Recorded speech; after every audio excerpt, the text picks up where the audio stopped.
Tourne autour des amours de Jacques, c'est assez fidèle au roman, mais le roman étant très très dense, je suis allé piocher des choses un peu partout dans le bouquin. Voilà. Il y a eu énormément d'adaptations, Huster en a fait une, Kundera aussi, etc.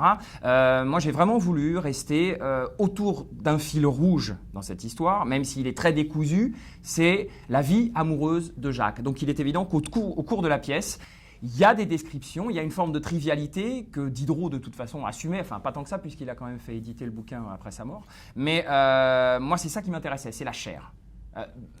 Pas parce que je suis un obsédé sexuel, ça n'a rien à voir, nous sommes bien d'accord, hein, ce qui ne va pas l'un sans l'autre, mais c'est pas vrai. Non, mais ça se voit en plus. Au théâtre, ce qui m'intéresse profondément, c'est la chair. C'est Shakespeare, c'est ça, c'est le sang, la chair, l'émotion qui se dégage. Donc la surprise qu'il peut y avoir, à voir des gens raconter des histoires parfois impudiques, mais extraordinairement drôle en même temps. Une heure dans la vie de deux personnages, une heure primordiale dans leur vie, une heure où tout va basculer, une heure entre donc Jacques et son maître.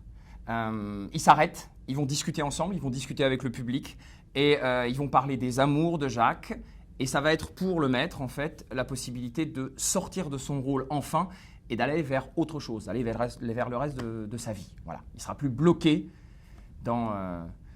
bloqué, j'allais dire comme un marron dans le cul d'une dinde, c'est assez joli comme expression, mais ce n'est pas de moi, c'est de Monsieur Desproges que j'applaudis encore une fois. C'est un petit peu galvaudé.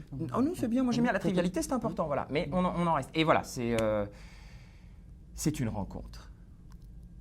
Jacques, c'est moi. Donc, alors, il faut savoir que le personnage de Jacques, en fait, c'est un personnage assez haut en couleur. C'est quelqu'un qui a eu une vie assez chargée en émotions. Oui.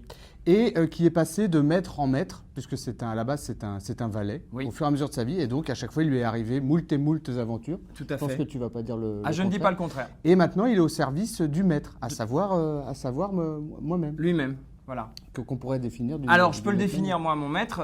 Je sais que c'est un homme qui a très peu d'expérience et encore moins d'expérience sexuelle parce qu'il faut en parler, c'est la base de la vie. Il faut que le titi rentre dans le tutu pour faire des bébés, tout ça. Voilà. Parce que Jacques a énormément d'expérience sexuelle. Il a vécu des grandes choses et son maître, en fait, vit à travers ses expériences. Son maître a eu une expérience très traumatisante. Il en est marqué. Il est aussi beaucoup dans sa fonction de maître.